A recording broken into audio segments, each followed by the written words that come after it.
Hi folks, China Guitar Sceptic here, and in this episode, a quick question for you subscribers, a bit of an update on the China Guitar Sceptic forum abuse.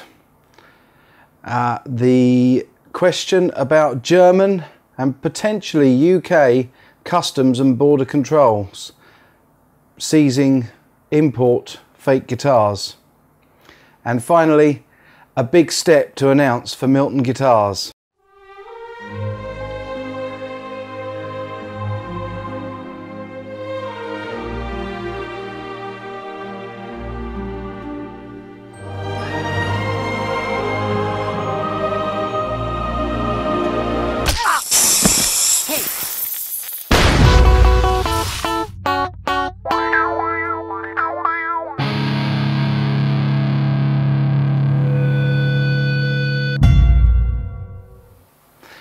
Yeah, hi folks. I wanted to start today. I'm so sorry that it takes me so long to come back to you with regular videos. I do try to make at least one video a week, but it's becoming increasingly difficult due to the amount of travel I do for work. I'm very rarely in my office here and able to sit down and do a vlog.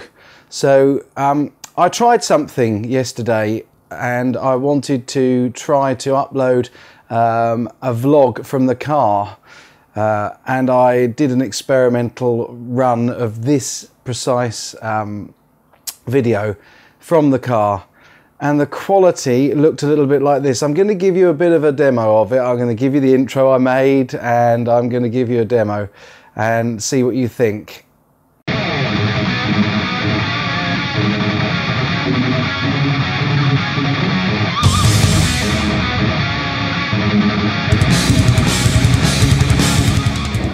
Hi folks, China Guitar Sceptic back with a very slightly different feature, vlogs from the car. Yes, I do an awful lot of driving for my work, and I thought it would be quite a good way of releasing videos on a more regular basis and avoiding the great big long, month-long breaks from my videos when I'm busy out and about. Okay, that was the demo, and although I've got a very good camera on my phone, which is what I used, I put it on a mount which is sucker attached to the windscreen, and it just seems to bounce around a bit too much. I'm looking for answers from you. If you think, first of all, that it's worth doing more regular vlogs and videos, and to do them from the car, or whether you would prefer me to do less, as I do at the moment, possibly one every week or every other week, and in the studio with the lighting and the quality and everything like this. If you do think it's worth doing from the car, I'd be very much welcome your answers and suggestions for how to mount a camera, and how you think I might be able to get the clarity of the video. So yeah, please give me your feedback on what you prefer, whether you'd rather wait for me to do studio quality videos or more regular vlogs from the car. Yeah, anyway, the thing that I went through, the two things that I went through in the video from the car were a big question. Over the weekend, I have been looking at your comments on the vlog on the CGS website, and also at your emails and comments on my videos, and it appears that some people are using the forum as a lever against the Chinese sellers. Now, some may say that's fair enough. They're producing counterfeit guitars, and all people are doing is conning the conner. But what actually appears to be happening, and this is the feedback I got from Sarah Lee as well, is that many buyers are putting pressure on sellers once they receive guitars to give them significant refunds on the guitars they bought for relatively minor things. I'm not suggesting that if you get a crack in the neck like Greenie Moore, or the one case that I saw where there was a neck that separated from the guitar after 2 days, you know, it's obviously been damaged in transport, in transit, and yes, of course, you're going to expect the seller to do something about that. You're going to expect a replacement guitar. You're going to expect for them to pay return fees for the shipping, which they always say they won't, but I think in those sort of circumstances, fair enough to be expected. However, for those that are trying to claim back $100 on a $300 guitar just because of slight imperfections in the paintwork or the colour, or the fact that they may have got unwaxed potted pickups and the like, I just think you have to think about the bigger picture and what it does for everybody else. Because if you go out and you try and claim that sort of refund for relatively minor things, then it's going to spoil it for the rest of us, because these sellers will start bumping up their prices. And if, as in the case recently, it's all happening from UK buyers, people like Sarah Lee, who was a fairly good communicative seller, will stop selling to the UK. So yeah, it's weighing it up. Yes, they are producing counterfeits, and that is illegal. It's not illegal to buy or to own a counterfeit, but it is illegal to produce or sell it. So yeah, I can understand where people are coming from, but you have to also ask yourself, for $300, what sort of a guitar would you get at the shop? In the UK, we've got a much more limited variety of options open to us, because for $300, or the UK equivalent, about £200, just under, we're probably lucky to get a Squire Strat or a second-hand Mexican Strat maybe, or an Epiphone Les Paul. You're not going to get even a PRS SE for that sort of money.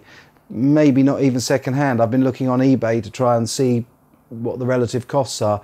Whereas in the States, you can get a really decent guitar for £300, or $300 rather. So you've got much less excuse for abusing the system. Anyway, have a think about that. Please do not use the forum to apply pressure to sellers. That's not what the forum's for. It's there for those of us that have got this common interest in Chinese guitars and imports, to share ideas on setup, on sellers, on how not to get ripped off. And also, I'm encouraging you, as I always have, to have your own name and logo put on the headstocks of these guitars so as not to infringe trademarks. Which brings me on nicely to the second thing. I've had 4 contacts over the weekend from people in Germany stating that border controls, customs over there, have started seizing and removing and destroying any product that comes in that seems to be fake or a counterfeit, including guitars, including Chibsons and Flenders and PRLSs. If this is true, I've seen no physical proof yet, and I would be delighted to see physical proof, a letter from customs in Germany. I don't speak German, so you'll have to translate it. But I would be very interested to see any customs or border control letters confirming that, because I've also had 2 scares this weekend from people saying that they've had their UK bound Chibson seized by UK border forces and customs. Now again, I've got no proof of that, but that's rather worrying for those importing, although it could be said to be a good thing, because if you have your own name and logo put on the headstock, you're not infringing the trademarks, and when they open it up they'll see that, and they won't necessarily seize or destroy your instrument. So I'd just be interested to get your feedback if anybody's heard anything more about custom seizures in Germany or the UK. Finally, folks, really good news. If you haven't already subscribed and headed over to my Milton Guitars channel, please go over there and have a look, because I've just made a very big announcement, and I hope that you'll all be excited and support the project that I'm doing over there to build a custom guitar in China. And I really do hope that you'll support that. Go over there, subscribe to that channel, and get involved in the project, because I've got some very exciting news over there. There's a link in the description, and I'll try to remember to put a link to Milton Guitars right here, okay, so that you can go over and have a look at that video and that channel. So that's the news. I hope you're all well. I hope you've enjoyed this. Take care, and wishing you lots of great rocking.